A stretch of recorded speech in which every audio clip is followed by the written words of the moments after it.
Hi everyone welcome to my story channel. आज मु आपण मानक पई नहीं आसी खूब सुंदर कहानीटीए। तो चलतु शुणा। मो स्वामींकर स्त्री दीप्ति अजयर बाहाघर कार्डटी को हाथ में धरी आखिरु लुह पोछु पोछु मने पड़गला तार विगत दिनर प्रेम अनुराग स्वामी अजय सह पुणी एक तरफा। सतरे दीप्ति अजयर बाहाघर आउ काहा साथिरे करिबाकू केमिति राजी हैला। साई पड़िशा बंधु बांधव तांको विषय चर्चा सबुआड़े।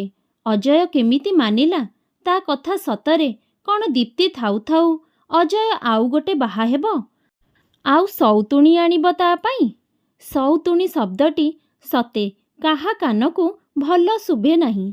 स्वामींकर स्नेह को कौन दुई भागरे विभक्त करी हुए। केमिति छाती रे पत्थर रखी दीप्ति अजय को मोना हाथरे टेकीदेब से कथा भाबुथिला से दिन राति। अजय किछि न कहिले भी सहमति थिला तार डिसिशन उपरे, कारण विवाहर 4 मासरे से ता मुह को मात्र 2 थर चाहिचंती। गोटिए थर चौठी रातिरे आउ गोटे थर मोनालिसा कथा ता आगरे कहिबा बेले। दीप्ति साधारण गहम रंगर झीयटीए, देखिबाकू सुंदर नहेले भी चलनीय। अजयर पितामाता ताकू घर को बोहू करी आनिथिले अजय पाई। अजय गोटे बोली पुओ सेमानंकर, मात्र अजय प्रेम करुथिला ता कॉलेज पढ़ुथुबा सुंदरी झियो मोनालिसा सह। मोना देखिबाकू जेमिति सुंदर सते गोटे चाउलरे गढ़ा। रूप रंग को खुणीबाकू नथाए तार। पाठ भी भल पढ़े।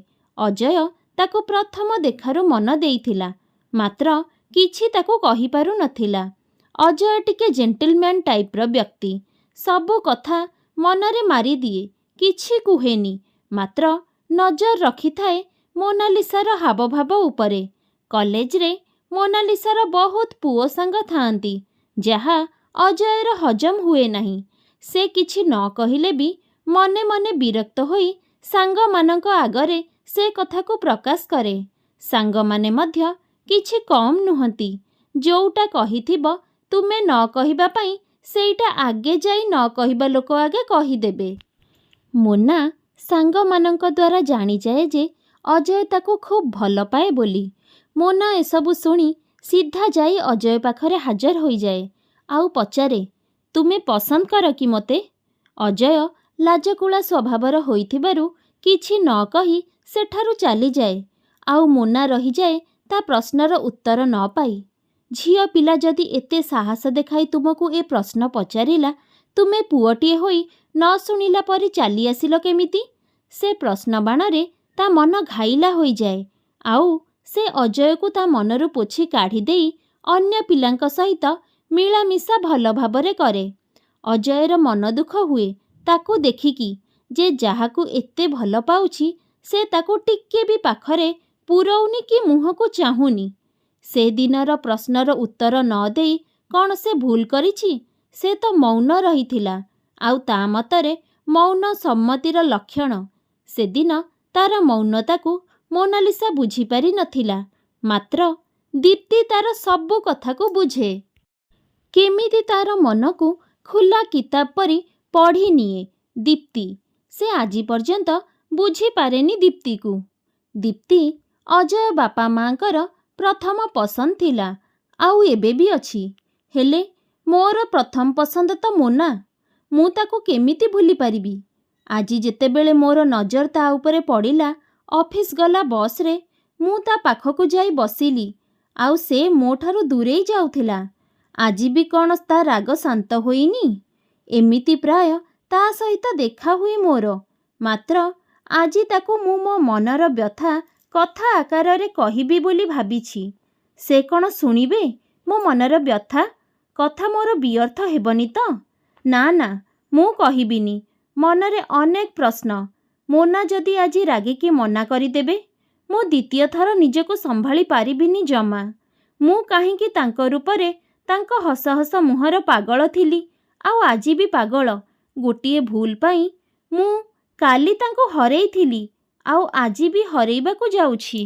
बाहाघरर 2 वर्ष भितरे ଦୀପ୍ତି ମୋର ଭଲ ସାଙ୍ଗଟେ ପାଲଟି ଯାଇଛନ୍ତି। ହସ ଖୁସି ସେୟାର ମୁଁ ତାଙ୍କ ସହିତ କରିବାକୁ କୁଣ୍ଠିତ କେବେ ବି ନଥିଲି। ମାତ୍ର ମୋନାକୁ ଏତେ ମନେ ମନେ ଭଲ ପାଇ ସାରିଲା ପରେ ତାଙ୍କୁ ଦେଖି ମୋ ହୃଦୟର ସ୍ପନ୍ଦନ କାହିଁକି ଯେ ବନ୍ଦ ହୁଏ ମୁଁ ଆଜି ମଧ୍ୟ ଜାଣିପାରେ ନାହିଁ। ସବୁ କଥା ଶୁଣି ଦୀପ୍ତି ମୋ ସହିତ ଅଗ୍ନିକୁ ସାକ୍ଷୀ ରଖି ବିବାହ କଲେ ମଧ୍ୟ ତାଙ୍କ ନିଷ୍ପତ୍ତି ଆଗରେ ମୁଁ ହାର ମାନି ନେଇଥିଲି। ସେ କହୁଥିଲେ, ମୁଁ ତୁମକୁ ତୁମ ମନପସନ୍ଦର ସ୍ତ୍ରୀ ସହିତ ବିବାହ କରାଇଦେବି। କେଉଁ ନାରୀଟି ଚାହିଁବ ତା ସ୍ୱାମୀ ତାକୁ ଛାଡ଼ି ଆଉ ଜଣକୁ ବିବାହ କରି ଖୁସିରେ ଘର ସଂସାର କରୁ? ତା ଆଗରେ ଦୀପ୍ତି ଆଜିକାଲିକା ଝିଅ। ବୋଉକୁ ଯେତେବେଳେ ଏ କଥା କହିଲା, ମା ଗୋଟେ କଥା କହିବି। ବୋଉ ତାକୁ ନିଜ ଝିଅ ପରି ଭାବେ। କାରଣ ବୋଉର ଦେହ ଖରାପ ଥିଲାବେଳେ ସେ ନିଜ ଝିଅ ପରି ସେବା କରି ଭଲ କରିଥିଲା ବୋଉକୁ ମୋର। ସେଇ ଦିନଠାରୁ ବାପା ଓ ବୋଉ ଦୁଇ ଜଣ ଯାକ ତାକୁ ଝିଅ ବୋଲି ଭାବନ୍ତି। ସେ ନିଜ ରାଣ ଦେଇ ବାପା ଓ ବୋଉକୁ ମନେଇ ନେଇଥିଲା ମୋ ପାଇଁ, କେବଳ ମୋ ଖୁସି ପାଇଁ। ସେ ଜାଣିସାରିଥିଲା ବାଧ୍ୟ ହୋଇ ସମ୍ପର୍କର ମୂଳଦୁଆ ରଖାଯାଏ ନାହିଁ କି ଜୋର ଜବରଦସ୍ତ କାହାକୁ ନିଜର କରି ହୁଏ ନାହିଁ। ଏ କଥାରେ ଦୀପ୍ତି ପ୍ରତି ମୋର ସାମାନ୍ୟ ସମ୍ମାନ ଆହୁରି ବଢ଼ି ଯାଇଥିଲା। ତାର ମୁଖର ସୁନ୍ଦରତା ମୁଁ ଦେଖିପାରୁଥିଲି। ସତରେ ସେ ମୋନାଠାରୁ ଅଧିକ ସୁନ୍ଦର ଆଉ ଭଲ ମଧ୍ୟ। ମୁଁ କ'ଣ ମୋନା ପରି ପଥରକୁ ପାଇବା ପାଇଁ ଦୀପ୍ତି ପରି ହୀରାକୁ ହରେଇବି, ଯିଏ ମୋ ବାପାଙ୍କୁ ନିଜ ବାପା ଆଉ ମୋ ବୋଉକୁ ନିଜର ଭାବି ତାଙ୍କର ସ୍ନେହ କରିବା ସହିତ ତାଙ୍କ ପରିଣତ ବୟସରେ ଉପଯୁକ୍ତ ଯତ୍ନ ନେଉଛି। ଆଜିକୁ 2 ବର୍ଷ ହେବ ମୋ ଠାରୁ ତାର ସ୍ତ୍ରୀ ହେବାର ଅଧିକାର ନ ମାଗି। ଏମିତି କ'ଣ ସ୍ତ୍ରୀଟିଏ ହୋଇପାରେ? ମୁଁ କେବେଠାରୁ ଏତେ ସ୍ୱାର୍ଥପର ହୋଇଗଲି? ଭାବି ଭାବି ମୋତେ ନିଦ ନ ଆସିଲେ ସେ ମୋତେ କେତେ ମିଠା ମିଠା କଥା କହି ମୋ ଟେନସନକୁ ହାଲୁକା କରନ୍ତି। ଆଉ ମାସେ ତଳେ ଯେଉଁ ବାଇକ୍ ଧକ୍କାରେ ମୋ ଗୋଡ଼ ଭାଙ୍ଗି ଯାଇଥିଲା, ସେ ମୋର ପୁରା ବେଡ୍ ରେଷ୍ଟରେ ନର୍ସ ପରି ସେବା କରି ମୋତେ ମୋ ନିଜ ଗୋଡ଼ରେ ଛିଡ଼ା କରାଇଥିଲେ। ଏସବୁ କ'ଣ ପ୍ରେମ ତାଙ୍କର ମୁଁ କେବେ ବୁଝିବାକୁ ଚେଷ୍ଟା କରିଛି? ଆଉ ମୋ ହୃଦୟର ଆକର୍ଷଣ ମୋନା, ସେ ମୋତେ ଦିନେ ହେଲେ ଦେଖିବାକୁ ଆସିନି, ଏକା ଅଫିସରେ କାମ କରି ମଧ୍ୟ। ତଥାପି ମୁଁ କାହିଁକି ତାକୁ ମନରୁ କାଢ଼ି ପାରୁନି? କିଏ କିମିଆ କରିଛି ମୋତେ? ମୋନା, ସେ ମୋତେ ପ୍ରେମ ନ କଲେ ମଧ୍ୟ ମୁଁ ତାଙ୍କୁ ମୋ ହୃଦୟର ସହ ପ୍ରେମ କରିବାକୁ ବାଧ୍ୟ ହୋଇଯାଇଛି। ସେ ପ୍ରେମ ମୋର ମୂଲ୍ୟହୀନ। ମୁଁ ଆଜି ଯେତେବେଳେ ଜାଣିସାରିଛି, ସେତେବେଳେ ଦୀପ୍ତି ତାଙ୍କ ସ୍ୱାମୀର ସ୍ତ୍ରୀ ଖୋଜିବାକୁ ବାହାରି ପଡ଼ିଛନ୍ତି ଅଣ୍ଟାକୁ ଭିଡ଼ି। ନା, ମୁଁ କ'ଣ ଦୀପ୍ତି ବିନା ରହିପାରିବି? ସେ ମୋ ବିନା ରହିପାରିବେ? କାରଣ ମୁଁ ତାଙ୍କୁ ଦୁଃଖ ଯନ୍ତ୍ରଣା ଛଡ଼ା ଆଉ କିଛି ବି ଦେଇନି। ଆଉ ବାପା ମା କ'ଣ ଦୀପ୍ତିକୁ ଛାଡ଼ି ରାଜି ହେବେ ମୋନାକୁ ବୋହୂ କରିବାକୁ? ହଁ, ଦୀପ୍ତି କଥାରେ ରାଜି ତ ଅଛନ୍ତି, ମାତ୍ର ତାଙ୍କ ମୁହଁକୁ ଚାହିଁଲେ ହୃଦୟର ପ୍ରତ୍ୟେକ ଦରଜା ଆଖିରେ ଧରା ପଡ଼ିଯାଏ। କାନ୍ଦୁ କାନ୍ଦୁ ରହିଯାଆନ୍ତି ସେମାନେ। ମୋର କିଛି ଅଧିକାର ନାହିଁ ତାଙ୍କ ଆଖିରେ ଲୁହ ଦେବାର। ମୁଁ ଜଣେ ସ୍ୱାର୍ଥପର ବୋଲି ମୋତେ ଲାଗୁଛି ଏବେ। ନିଜକୁ ଖୁସି କରିବା ପାଇଁ 3 ଜଣଙ୍କର ଆଖିରେ ଲୁହ ମୁଁ କେମିତି ଦେବି? ପ୍ରକୃତ ପ୍ରେମ ମୁଁ ଜାଣିସାରିଲିଣି, ଯାହା ଦୀପ୍ତି ମୋ ଘରଲୋକ ଆଉ ମୋତେ କରନ୍ତି। କାରଣ ସ୍ୱାମୀ ସ୍ତ୍ରୀର ସମ୍ପର୍କରେ ନଥାଇ ମଧ୍ୟ ସେ ଆମ ପରିବାର ପ୍ରତି ସମର୍ପିତା। ଆଜି ସେ ମୋନାକୁ ଫୋନ୍ ଯୋଗେ ଜଣାଇଲେ ସେ ତାଙ୍କ ସ୍ୱାମୀକୁ ବିବାହ କରନ୍ତୁ ବୋଲି। ଆଉ ସେ ନିଜେ ଡିଭୋର୍ସ ପେପରରେ ସାଇନ୍ କରିଦେବେ, ଆଉ ଏ ସହର ଛାଡ଼ି ଚାଲିଯିବେ। ମୋନା ତ ପୁରା ଖୁସି। ମୋତେ ଫୋନ୍ କରି କହିଲେ କେଉଁଦିନ ବାରାତ ନେଇ ଆସିବ ବୋଲି। ଯଦି ମୁଁ ତାଙ୍କ ପ୍ରଶ୍ନର ଉତ୍ତର ସେଦିନ କଲେଜରେ ଦେଇ ଦେଇଥାନ୍ତି, ତାହେଲେ ତାଙ୍କୁ ଏତେ ବର୍ଷ ନାମକୁ ମାତ୍ର ସମ୍ପର୍କରେ ରହିବାକୁ ପଡ଼ିନଥାନ୍ତା। ମୁଁ କିନ୍ତୁ ଆଉ ଦୀପ୍ତିକୁ ଛାଡ଼ି ରହିପାରୁନି। ସେ ମୋତେ ମୋନାଠାରୁ ଏତେ ବେଶୀ ଭଲ ଲାଗନ୍ତି। ସବୁଥିରେ ମୁଁ ତାଙ୍କ ମତାମତ ନେବାକୁ ଭୁଲେ ନାହିଁ, କାରଣ ସେ ମୋତେ ଉପଯୁକ୍ତ କଥା କୁହନ୍ତି। ସମସ୍ତେ ରେଡ଼ି ଯିବାକୁ ଆଜି। ମୋନା ଘରେ ଆମର ଲଞ୍ଚ। ସବୁ ଆରେଞ୍ଜମେଣ୍ଟ ଦୀପ୍ତିଙ୍କର। ଦୀପ୍ତିଙ୍କର ପ୍ରେମ କ'ଣ ଏତେ ମହାନ ହୋଇପାରେ ଯେ ନିଜ ସ୍ୱାମୀ ପାଇଁ ମନ ମୁତାବକ ସ୍ତ୍ରୀ ଖୋଜିବା ହେଉ କି ଛୋଟ ଛୋଟ ଖୁସି ହେଉ, ସେ ସବୁ ଦେବାକୁ ମଧ୍ୟ ପଛେଇ ନାହାନ୍ତି। ଦୀପ୍ତି ସକାଳୁ ଯେମିତି ନର୍ମାଲ ଦିନମାନଙ୍କର କାମ କରନ୍ତି ସେମିତି ଆଜି ମଧ୍ୟ ମୋତେ ଅଫିସକୁ ଯିବା ପାଇଁ ରେଡ଼ି କରିବା, ବାପାଙ୍କୁ ଚାହା ଜଳଖିଆ ଆଉ ବୋଉର ପୂଜା ସାମଗ୍ରୀ ସହିତ ବାଡ଼ି ପଟୁ ଫୁଲ ଆଣି ରଖି ଦେଉ ଦେଉ କହିଲେ, ମା, ଆଜି ମୁଁ ଆମ ଘରକୁ ତ ଯିବିନି, ଗୋଟେ ପିଲାଦିନର ସାଙ୍ଗ ଘରକୁ ଚାଲିଯିବି। ଆପଣଙ୍କର ନୂଆ ବୋହୂ ଆସିଲେ ମୋତେ ମନେ ପକେଇବେଟି? ମୁଁ ଦୂରରେ ଥାଇ ସବୁ ଶୁଣୁ ଶୁଣୁ ମୋ ଆଖିରୁ 2 ଟୋପା ଲୁହ ଝରି ଆସିଲା। ନାରୀ ସତରେ ଏତେ ମହାନ ହୋଇପାରେ? ମୁଁ ଆଜି ଯେଉଁ ନାରୀର ରୂପ ଦେଖିଲି ତାହା ସତରେ ଗୋଟେ ଉଦାହରଣ ଥିଲା ନାରୀର ମହାନତାର।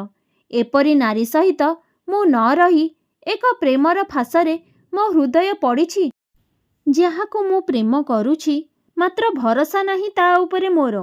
ଯେତିକି ଦୀପ୍ତି ଉପରେ ମୋର ଭରସା ଦୃଢ଼ କରିଛି ଆପେ ଆପେ ମୋର ଏ ହୃଦୟ। ମୁଁ ହୃଦୟଙ୍ଗମ କରିପାରିଛି ପ୍ରକୃତ ପ୍ରେମ କ'ଣ।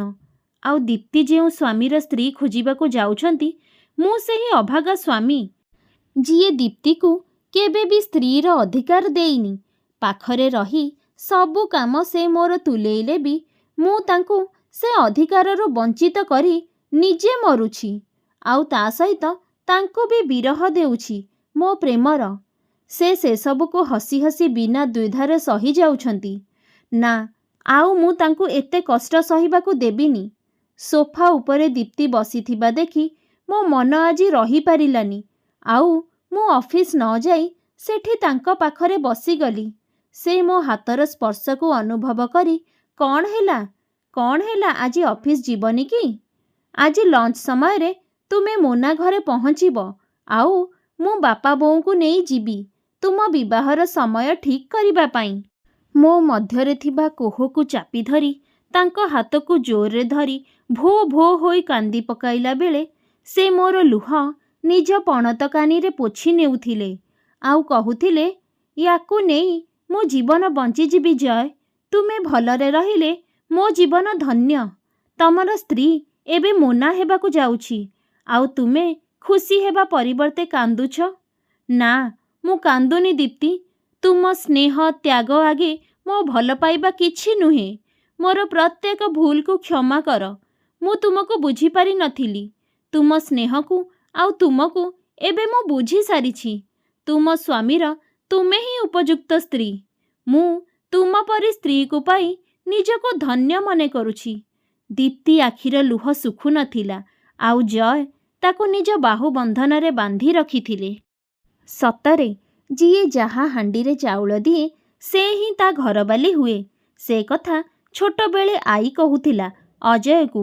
ସେ ମନେ ମନେ ଭାବି ଦୀପ୍ତିର ମଥାରେ ଏକ ଚୁମ୍ବନ ଆଙ୍କି ଦେଇ ତାକୁ ପ୍ରତିଶ୍ରୁତି ଦେଲା, ଆମେ ଆଉଥରେ ନୂଆ କରି ଜୀବନ ଆରମ୍ଭ କରିବା। ତୁମକୁ ମୁଁ କାୟ ମନ ବାକ୍ୟରେ ଅଗ୍ନିକୁ ସାକ୍ଷୀ ରଖି ବିବାହ କରିବାକୁ ଚାହେଁ। ଦୀପ୍ତିର ଖୁସିର ସୀମା ନଥିଲା। ଆଉ ସେ ଭାବୁଥିଲା ଜୟ ସହିତ ତାର ନୂଆ ଜୀବନ କଥା। ତା ଜୀବନର ଦୁଃଖର ବାଦଲ ଗୁଡ଼ିକ ହଟି ସଫା ଆକାଶ ସହିତ ସବୁଜିମା ହସୁଛି। ସାଙ୍ଗମାନେ, କାହାଣୀଗୁଡ଼ିକ ଆପଣମାନଙ୍କୁ ପସନ୍ଦ ଆସୁଥିଲେ ଚ୍ୟାନେଲଟିକୁ ସବସ୍କ୍ରାଇବ୍ କରିବାକୁ ଜମାରୁ ବି ଭୁଲିବେନି। ରହୁଛି, ନମସ୍କାର। ଜୟ ଜଗନ୍ନାଥ।